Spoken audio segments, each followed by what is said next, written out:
மூன்றாம் உலகப் போர் அபாயம். ஈரானை சுற்றி வளைக்கும் அமெரிக்கா. பாகிஸ்தானுடன் ரகசிய டீல் போட்ட டொனால்ட் டிரம்ப். அமெரிக்காவிற்கும் ஈரானுக்கும் இடையே போர் மேகங்கள் சூழ்ந்துள்ள நிலையில் உலக நாடுகளை உற்றுநோக்க வைக்கும் சில முக்கிய நகர்வுகள் அரங்கேறி வருகின்றன. பாகிஸ்தான் இராணுவ தளபதி field marshal Asim Munir America மற்றும் ஈரான் இடையிலான சமாதான பேச்சுவார்த்தையில் மிக முக்கிய பங்காற்றி வருகிறார். சமீபத்தில் அவர் டெஹ்ரான் சென்று ஈரானிய தலைவர்களுடன் பேச்சுவார்த்தை நடத்தினார்.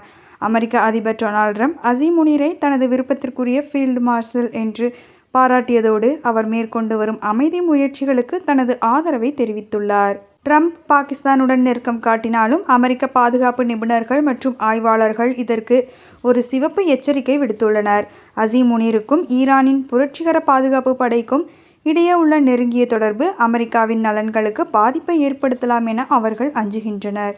பேச்சுவார்த்தைகள் ஒருபுறம் நடந்தாலும் ஹார்முஸ் ஜலசந்தி அருகே ஈரான் கொடியேந்திய சரக்கு கப்பல் ஒன்றை அமெரிக்க கடற்படை அதிரடியாக கைப்பற்றியுள்ளது. இது இரு நாடுகளுக்கும் இடையே மீண்டும் போர் பதற்றத்தை அதிகரித்துள்ளது.